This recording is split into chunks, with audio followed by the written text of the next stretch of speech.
जिस समय चले हैं भगवान राम और विश्वामित्र जी महाराज लक्ष्मण जी साथ में, बाबा जी ने बड़ा सुंदर संकेत किया। धनुष यज्ञ सुनि रघुकुल नाथा, हरसि चले मुनि बर के साथ। आज यहाँ पर विश्वामित्र जी महाराज के लिए बर शब्द का प्रयोग हुआ। ध्यान दीजिएगा, यहाँ पर बर शब्द के दो अर्थ हैं, जरा ध्यान दीजिएगा भैया। बर शब्द के दो अर्थ हैं, एक तो बर माने श्रेष्ठ होता है और एक बर माने दूल्हा भी होता है। दूल्हा को भी बर कहते हैं। तो यहाँ पर बर विश्वामित्र जी महाराज के लिए एक बर का अर्थ यानी श्रेष्ठता विश्वामित्र जी महाराज को प्रदान की गई, और दूसरा ये जो बर है इसका अर्थ दूसरा महाराज भगवान राम के लिए प्रयोग किया गया। भैया यहाँ पर इन दोनों में बर कौन है, जरा विचार करना। बर कौन है? बर है भगवान राम, क्योंकि जनकपुर में महाराज जनक के दामाद कौन बनेंगे? भगवान राम ही तो बनेंगे। तो बर कौन है? दूल्हा कौन है? भगवान राम। लेकिन भगवान राम के ही माध्यम से विश्वामित्र जी महाराज को भी श्रेष्ठता प्रदान हुई है। जिस समय तीनों लोग चले, महाराज भगवान बड़ा प्रसन्न है, चल पड़े।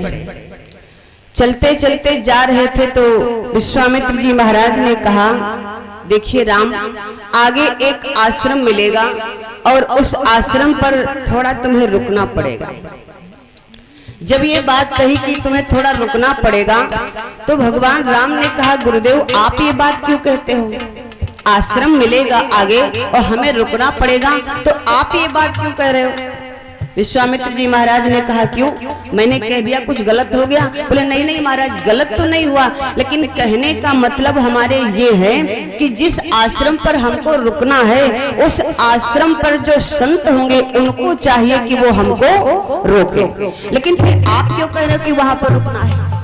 आपकी क्या जरूरत है ये कहने की? वहां पर जो संत होंगे अगर उनको हमारी आवश्यकता होगी तो वो खुद ही हमको रोक लेंगे। तो विश्वामित्र जी महाराज ने कहा, राम बात ये है कि वहां पर जिस आश्रम पर हमको रुकना है वहां पर वो संत है नहीं, वहां पर संत है नहीं, उस आश्रम का व्यवस्थापक वहां पर नहीं है, इसलिए हम तुमसे कह रहे हैं कि वहां पर रुकना पड़ेगा। जब ये बात कही विश्वामित्र जी महाराज ने कि उस आश्रम पर कोई रोकने वाला नहीं, इसलिए हम कह रहे हैं कि वहां रुकना पड़ेगा। तो राम ने कहा, महाराज वहां पर रोकने वाला कोई है क्यों नहीं? वहां का व्यवस्थापक कहाँ चला गया? तो बोले स्थिति वहां की बड़ी खराब है, वहां की उस आश्रम की स्थिति बड़ी खराब है। राम जी ने पूछा, महाराज क्या स्थिति खराब है? तो विश्वामित्र जी बोले, क्या सब यहीं पर पूछ लोगे? अरे जब आश्रम पर पहुंचोगे तो हम खुद बता देंगे तुम्हें, क्यों परेशान हो? तो बोले ठीक है महाराज, जैसी आपकी इच्छा। चले जैसे उस आश्रम पर प्रवेश किया है, ध्यान देंगे, जिस जंगल में आश्रम बना हुआ था, जो ही आश्रम में प्रवेश किया वैसे ही भगवान राम को थोड़ा बेचैनी होने लगी। भैया राम को बेचैनी होने लगी तो भगवान राम विश्वामित्र जी महाराज से पूछने लगे, गुरुदेव जैसे ही हमने इस आश्रम में प्रवेश किया है तो हमारे अंदर बेचैनी बढ़ गई है, महाराज इसका क्या कारण है? विश्वामित्र जी महाराज ने कहा, यही तो कारण है, अभी तो केवल बेचैनी थोड़ी ही बढ़ी है और जब आगे और बढ़ोगे तो कुछ और देखने को मिलेगा, कुछ और देखने को मिलेगा। फिर आगे बढ़े तो तुलसी बाबा ने अपनी मानस में संकेत कर दिया। क्या संकेत किया? भगवान राम ने सामने देखा, क्या? आश्रम एक दीख मन माही,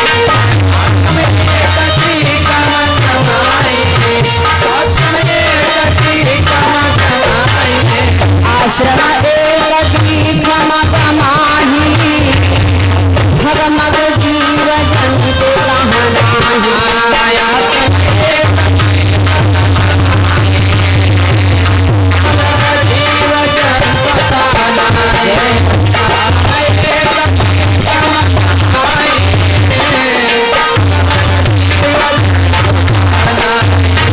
आश्रम एक दीख मग माही, ओ खग मृग जीव जंतु ताना।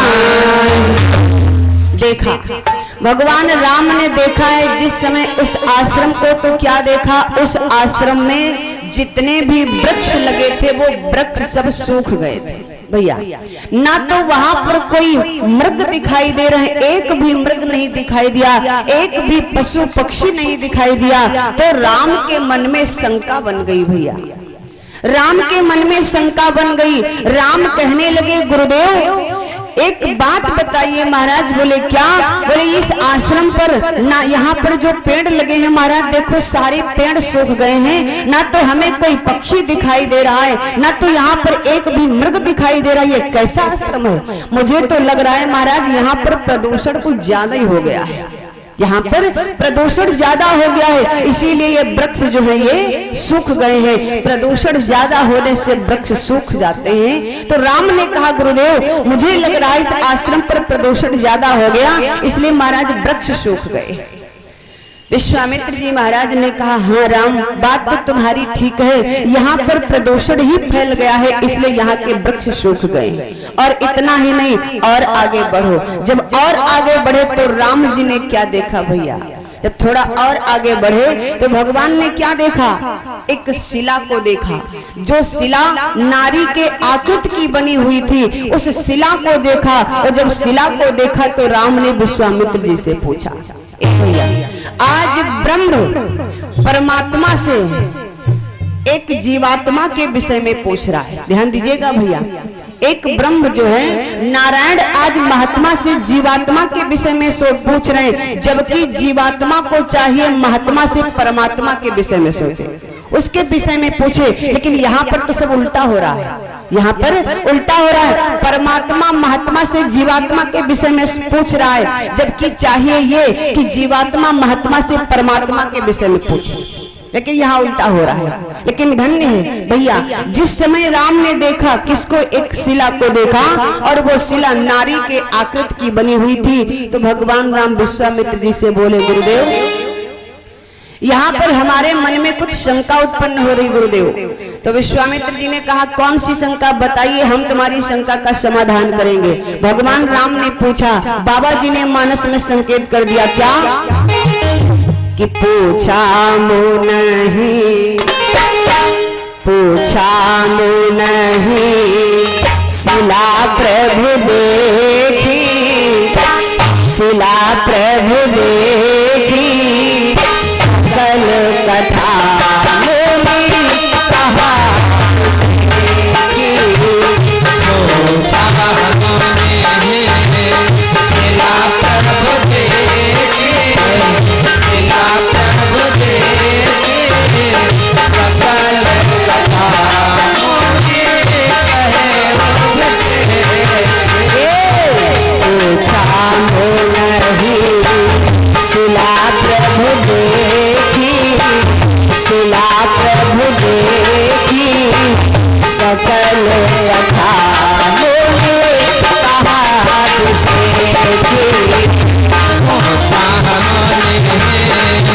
पूछा हमने, शिला प्रभु देखी, शिला प्रभु देखी, सकल कथा मोरे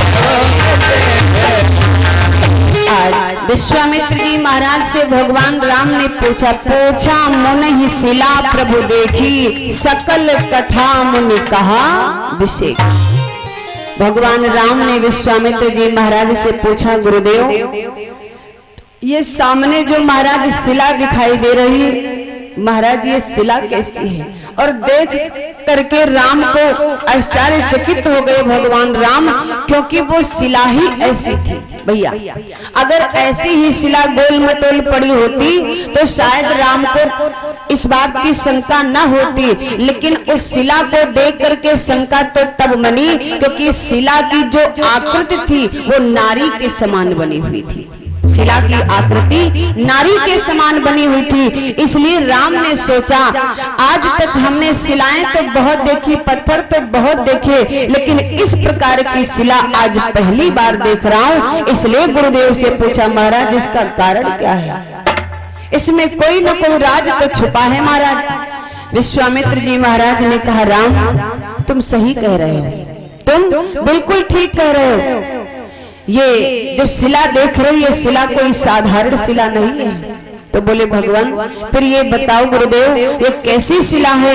बोले इस आश्रम में एक संत रहते थे जिनका नाम था गौतम ऋषि। गौतम ऋषि संत रहते थे, बड़े ही तपस्वी थे, तपस्या करते संत अपने जीवन को व्यतीत कर रहे थे। और उन संत की ये पत्नी है जो अहिल्या, जिसका नाम अहिल्या है, वही उनके श्राप से आज ये शिला बन गई है। भगवान राम ने हाथ जोड़ के कहा, गुरुदेव संत के श्राप से? हाँ, फिर आखिर उन संत ने अपनी ही धर्म पत्नी को ऐसा श्राप क्यों दिया महाराज? ऐसा श्राप क्यों दिया? जबकि महाराज संत इतनी जल्दी श्राप तो नहीं देते, और फिर उन्होंने अपनी ही पत्नी को श्राप दे दिया महाराज, क्यों? कारण क्या था? जब इतनी बात पूछी भगवान राम ने, तो विश्वामित्र जी कहने लगे, राम बात ये है कि ये सब करतूत इंद्र की है, ये सब करतूत इंद्र की है। अगर इंद्र ने ऐसा ना किया होता तो गौतम ऋषि अपनी पत्नी को श्राप नहीं देते। तो राम जी ने कहा, महाराज इंद्र ने ऐसा क्या किया? इंद्र ने ऐसा क्या किया? तो विश्वामित्र जी बतलाने लगे, सुनो राम, एक समय की बात है। क्या? देवताओं के राजा इंद्र के वहां सभा लगी। जब देवताओं के राजा इंद्र के वहां सभा लगी, सभा में समस्त देवता आए, समस्त देवता आकर के बैठे, सूर्य भी आए, चंद्रमा भी आए, सब लोग आकर के बैठे। तो इंद्र ने क्या किया? पहले सूर्य भगवान को अपने पास में बुलाया और सूर्य भगवान से कहने लगे, एक बात बताओ, क्या तुम ये बता सकते हो कि इस संसार में सबसे सुंदर नारी किसकी है? भैया क्या बोले? इंद्र ने कहा सूर्य भगवान से कि क्या तुम हमें ये बता सकते हो कि इस संसार में सबसे सुंदर नारी किसकी है? क्योंकि तुम तो तीनों लोकों को देखते हो, इसलिए हमें बताओ। सूर्य भगवान कहने लगे, देखो इंद्र, ये बात तुम्हारी ठीक है कि मैं तीनों लोकों को देखता हूँ, लेकिन मैं ये नहीं बता सकता कि सबसे सुंदर नारी किसकी है।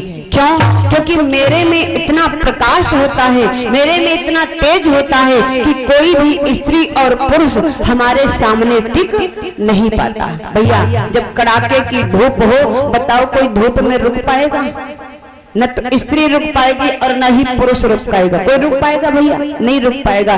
तो वही बात सूर्य भगवान ने कही, देखो ये बात तुम्हारी ठीक है कि मैं तीनों लोगों को देखता हूँ, लेकिन कारण है हमारे प्रकाश में इतना तेज है कि जब मैं खुल के निकलता हूँ तो हमारे सामने कोई स्त्री पुरुष टिक नहीं पाता, इसलिए मैं ये नहीं बता सकता। हाँ, अगर तुम्हें ये पूछना है तो चंद्रमा से पूछो।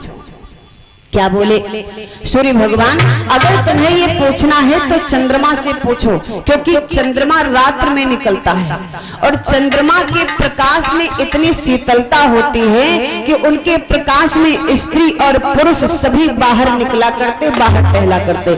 तो ये बात तुम्हें चंद्रमा बता सकते, मैं नहीं बता सकता। इंद्र ने कहा ठीक है तुम जाओ। सूर्य भगवान जाकर के अपने आसन पर बैठ गए। इधर अब इंद्र ने क्या किया? चंद्रमा को बुलाया। जब चंद्रमा को बुलाया तो चंद्रमा से पूछने लगे, चंद्रमा ये बताओ मुझे, क्या तुम मुझे ये बता सकते हो कि इस संसार में सबसे सुंदर नारी किसकी है? इस संसार में सबसे सुंदर नारी किसकी है? तो बोले हाँ। चंद्रमा ने कहा मैं बता सकता हूँ, मैं बता सकता हूँ संसार में सबसे सुंदर नारी किसकी है। इंद्र ने कहा बताओ मुझे इस संसार में सबसे सुंदर नारी किसकी है, क्योंकि इंद्र कामी पुरुष है मेरे भाई। जिस समय इतनी बात कही तो चंद्रमा ने कहा अगर इस संसार में सबसे सुंदर नारी कोई है तो वो है गौतम ऋषि की पत्नी अहिल्या, वो सबसे सुंदर नारी है। इस संसार में सबसे सुंदर वही नारी है। जब इतनी बात कही तो इंद्र ने कहा चंद्रमा से कि तुम हमारा साथ दोगे, हमारा एक काम करोगे? चंद्रमा ने कहा क्यों नहीं करूंगा, बताओ क्या करना है। इंद्र ने कहा आज के रात 12 बजे तुम्हें मुर्गा बन करके गौतम ऋषि के आश्रम पर आवाज लगानी है, मतलब बांग लगानी है, तुम्हें बोलना है। क्योंकि भैया पहले के युग में घड़ी बड़ी की व्यवस्था बहुत कम थी, ध्यान दीजिएगा, घड़ी की व्यवस्था नहीं थी, तब लोग मुर्गे की आवाज को सुन करके उठ जाते थे। और मुर्गे का नियम है कि मुर्गा जो है वो सुबह 4 बजे ही बोलता है भैया, सुबह 4 बजे बोलता। लेकिन अब अगर इस युग में देखा जाए तो वो नियम भी खत्म हो गया। अब तो जब देखो तब चिल्लाए पड़ते भैया, वो भी नियम खत्म है। तो पहले के युग में ऐसा था कि मुर्गा सुबह के 4 बजे बोलता था। इसलिए इंद्र ने कहा कि तुम हमारा एक काम करो। तो चंद्रमा ने कहा बताओ क्या करना। बोले तुम हमारे लिए, तुमको मुर्गा बनना पड़ेगा। और आज रात वैसे तो मुर्गा 4 बजे बोलता, लेकिन आज रात तुम्हें जब तुम मुर्गा बन करके जाओगे तो गौतम ऋषि के आश्रम पर तुम्हें रात के 12 बजे बोलना है, तुम्हें रात के 12 बजे बोलना है। गौतम ऋषि का एक बड़ा ही पक्का नियम था कि मुर्गे की आवाज को सुन करके उठ जाते थे और गंगा स्नान के लिए चले जाते थे। ये नियम था महाराज गौतम ऋषि का। भैया जरा ध्यान दे इधर। चंद्रमा ने कहा ठीक है हम तुम्हारा साथ देंगे। इंद्र ने कहा जब तुम रात के 12 बजे बांग लगाओगे, बोलोगे, तो गौतम ऋषि ये समझेंगे कि सुबह के 4 बज रहे हैं, अपना लेंगे वस्त्र और कमंडल गंगा स्नान चले जाएंगे। तब उनकी पत्नी घर में अकेली होगी, मैं जाकर के उसके साथ में छल करूंगा। भैया चंद्रमा तैयार हो गए, बोले ठीक है आज रात 12 बजे मैं बोलूंगा।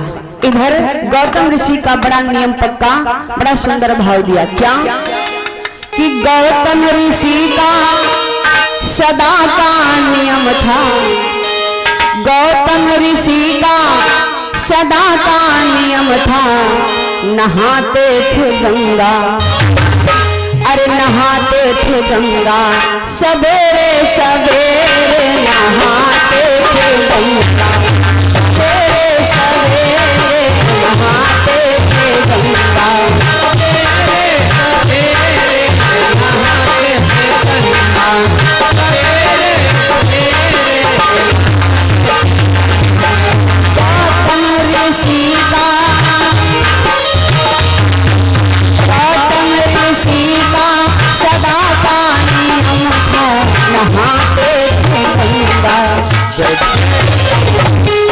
नहाते थे गंगा, सवेरे सवेरे नहाते थे गंगा।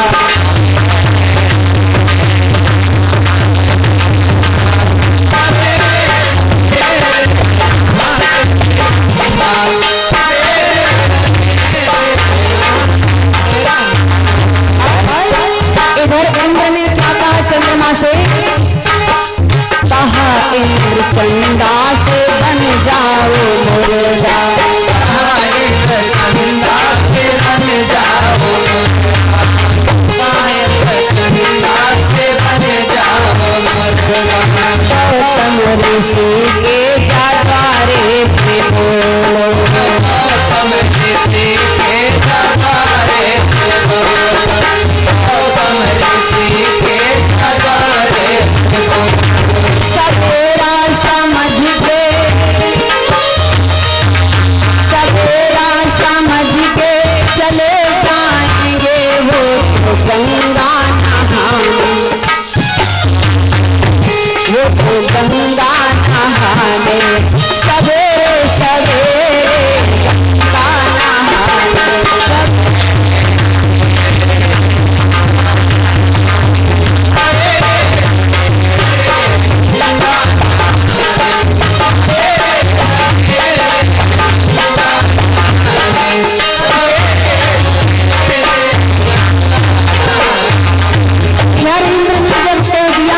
चंद्रमा से इतनी बात, तो चंद्रमा वहां से चले हैं और आ गए महाराज गौतम ऋषि के आश्रम पर।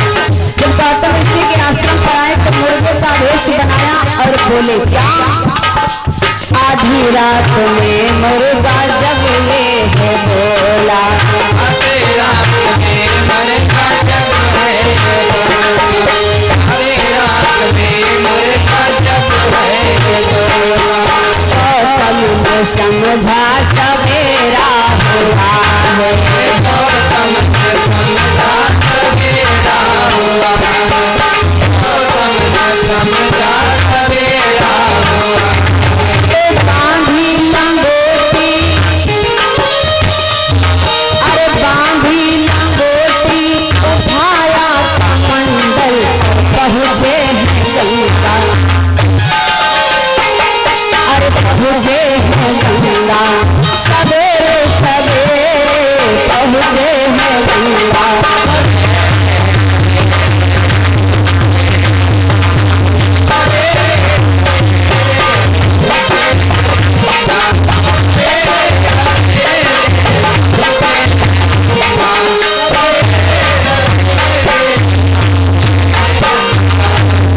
चलते ही अपना कमंडल उठाया, वस्त्र उठाए और गंगा स्नान के लिए चले गए। अब सोना आश्रम देखा इंद्र ने, विचार किया समय अच्छा है, इसलिए इंद्र ने क्या किया भैया, इधर इंद्रधनुष अब गौतम बनाया,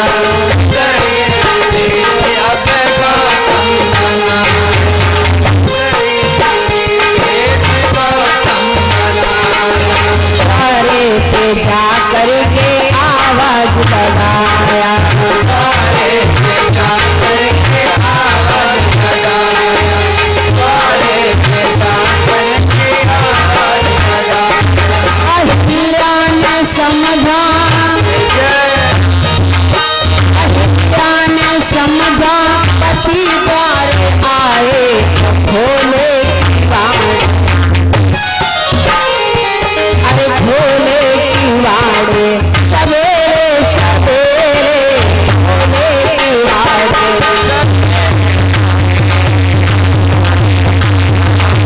सवेरे भोले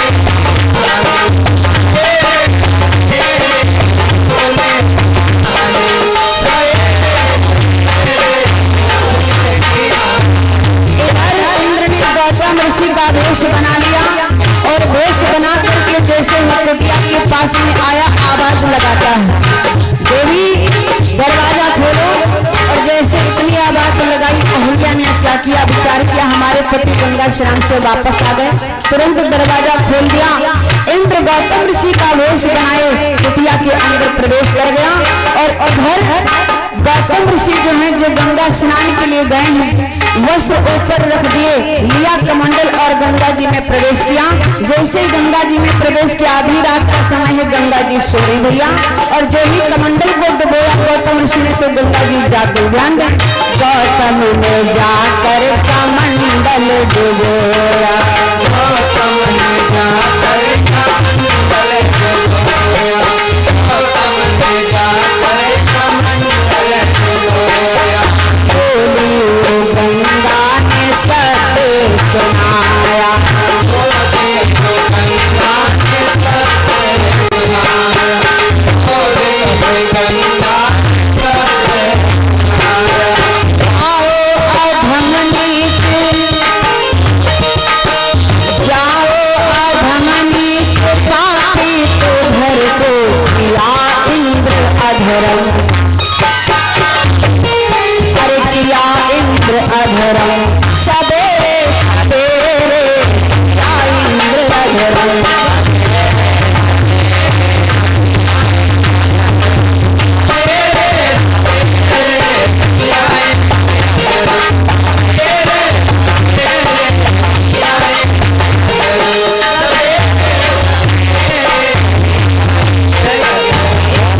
जैसे ही गंगा जी में गौतम ऋषि ने कमंडल डुबोया, गंगा जी सो रही थी, गंगा जी जाग गई, कौन है? गौतम ऋषि हाथ जोड़ के खड़े हो गए, माँ तुम्हारा शिष्य गौतम, तुम्हारा बेटा गौतम, गौतम तुम रात के 12 बजे, मैया आज रात के 12 बज रहे, अरे हाँ इस समय तो रात के 12 बज रहे। गौतम ऋषि हाथ जोड़ के बोले, माँ मैं तो रोज आपका स्नान करने के लिए आता था, तो मुर्गे की आवाज को सुन के आता था, और आज भी मैं मुर्गे की आवाज को ही सुनकर के स्नान करने के लिए आया हूँ, पर आप कहती हो कि रात के 12 बज रहे हैं। गंगा मैया ने ज्ञान दृष्टि से देखा, समझ गई, कहने लगी गौतम तुम्हारे साथ में छल हो गया। माँ मेरे साथ में छल? हाँ, इंद्र ने तुम्हारे घर में तुम्हारी पत्नी के साथ में छल किया, ये सब उसकी ही चाल है। इस समय तो रात के 12 बज रहे, जाओ जल्दी घर को। गौतम ऋषि ने उठाया कमंडल और वस्त्र वहां से चल पड़े, आए अपने कुटिया के पास। ध्यान दें, गौतम ऋषि लौट द्वारे पे आए, गौतम ऋषि लौट द्वारे पे आए, गौतम ऋषि लौट द्वारे पे आए। अहिल्या को पूछा तो किसको छुपाए, अहिल्या को पूछा तो किसको छुपाए, अहिल्या को पूछा तो किसको छुपाए। ना बोली ना चाली,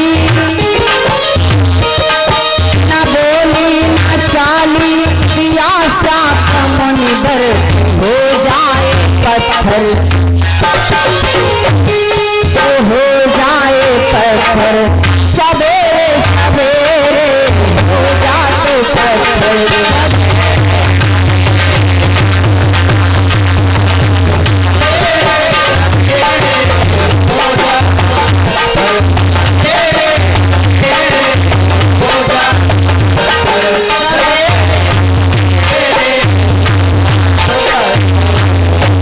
गौतम ऋषि लौट करके आए, पूछा, आवाज लगाई, अहिल्या, ए अहिल्या।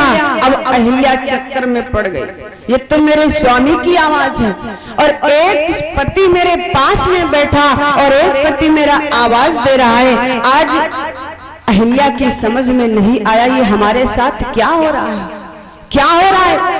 अहिल्या ने जाकर के दरवाजा खोला और जैसे दरवाजा खोला तो सामने किसको देखा, अपने पति महाराज गौतम ऋषि को देखा। जब गौतम ऋषि को देखा तो पीछे मुड़ के देखा, तब तक इंद्र अपने भेष में आ चुके भैया। तब तक इंद्र अपने असली भेष में आ गए। गौतम ऋषि ने इंद्र को देखा, आंखें लाल हो गई, क्रोध के मारे आंखें लाल हो गई।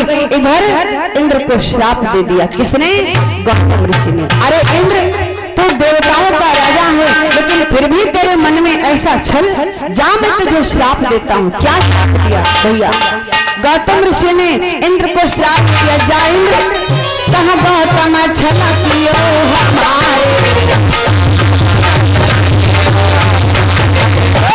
मेरे साथ में छल किया, जा मैं तुझे श्राप देता हूँ। अरे कहाँ गौतम छलकियो हमारे, सहसा भागा इंद्र तुम्हारा।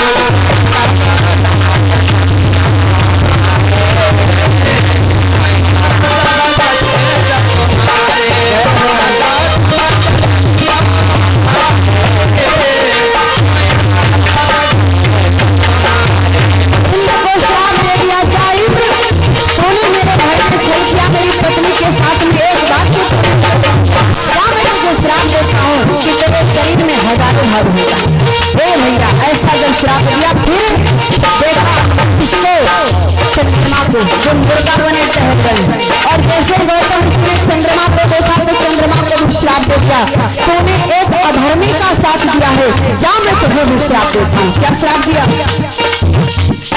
भैया, ध्यान दे, मुनि मयंक को श्राप दे, लगाए और भाग चौथ चंदा।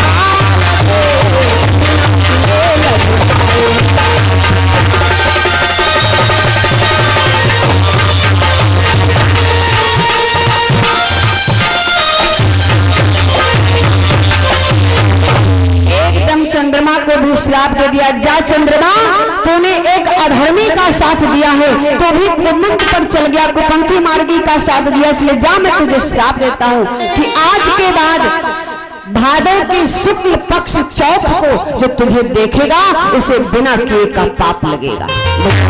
आज भी लोग भादव की शुक्ल पक्ष चौथ को चंद्रमा को नहीं देखते हैं, अगर देख ले तो उनको बिना किए का पाप लगेगा, इसलिए आज भी कोई नहीं देखता भैया। इधर दोनों को श्राप मिल गया। अब गौतम ऋषि ने पूछा अहिल्या से, अहिल्या बोल ये सब क्या हो गया। अहिल्या कुछ न बोली, एकदम खड़ी है, न हिली न डुली न बोली। बेटी भी खड़ी है, बेटी भी खड़ी, कौन, अंजलि। तो पहले अंजलि से पूछा, बेटी अरे तू बता, तेरी माँ नहीं बोल रही तो तू ही बता ये सब क्या हो गया। पर बेटी भी नहीं बोली, और जब बेटी नहीं बोली तो गौतम ऋषि ने अपनी बेटी को भी नहीं छोड़ा, अपनी बेटी को भी श्राप दे दिया, जा अंजलि तो अपनी माँ का साथ दे रही है, जा मैं तुझे श्राप देता हूँ कि तेरे कुंवारेपन पर पुत्र का जन्म होगा। उन्हीं अंजनी से कुंवारेपन पर ही श्री हनुमान जी महाराज का जन्म हुआ। एक बार जयकारा लगाएंगे, बोलिए हनुमान जी महाराज की। अब अहिल्या से पूछा, क्या बता अहिल्या ये सब कैसे हो गया, क्या तू नहीं जानती। पर अहिल्या ना बोली। ए भैया कोई गलती करो, ध्यान दीजिएगा, यदि गलती हो जाए और यदि उसका पश्चाताप कर लो तो सामने वाला तुम्हें माफ कर देगा, लेकिन अगर तुम बोलो ही ना, चालो ही ना, कुछ कहो ही ना, तो फिर समझने वाला क्या समझेगा कि इसमें इनकी भी मर्जी थी। तो अब गौतम ऋषि ने कहा, बोल अहिल्या सब तेरे साथ क्या हो गया, कैसे क्या हुआ, पर अहिल्या नहीं बोली। और जब नहीं बोली, ना बोली, ना चली, ना डुली, तो गौतम ऋषि ने कहा जा, मैं समझ गया तेरी मानसिकता, मैं तेरी मानसिकता समझ गया, जा मैं तुझे श्राप देता हूँ। तो पत्थर की भांति खड़ी, मैं पूछ रहा हूँ तो जवाब नहीं दे रही, जा मैं तुझे श्राप देता हूँ कि तू पत्थर हो जा। समय के अनुसार वही अहिल्या पत्थर हो जाती है। गौतम ऋषि आश्रम छोड़ करके चले गए। ये बात कौन बता रहा है, कौन बता रहा भैया? विश्वामित्र जी महाराज भगवान राम को बता रहे हैं। ध्यान देंगे, विश्वामित्र जी महाराज भगवान राम को बता रहे हैं, राम इस प्रकार से इस अहिल्या को श्राप लगा, जबकि अहिल्या की कोई गलती नहीं, अहिल्या निर्दोष थी, लेकिन फिर भी गौतम ऋषि ने इसको दोषी समझ करके इसे श्राप दे दिया और आज ये पत्थर बनी पड़ी है। लेकिन भैया जरा विचार करना, इधर भगवान राम ने कहा, गुरुदेव एक बात नहीं समझ में आई। क्या नहीं समझ में आया? बोले समझ में ये नहीं आया कि आखिर अहिल्या ने इंद्र को श्राप क्यों नहीं दिया, अहिल्या ने इंद्र को श्राप क्यों नहीं दिया, और गौतम ऋषि से सत्य बात क्यों नहीं बताई, कारण क्या था? भैया ध्यान देंगे, गौतम ऋषि से सत्य बात क्यों नहीं बताई?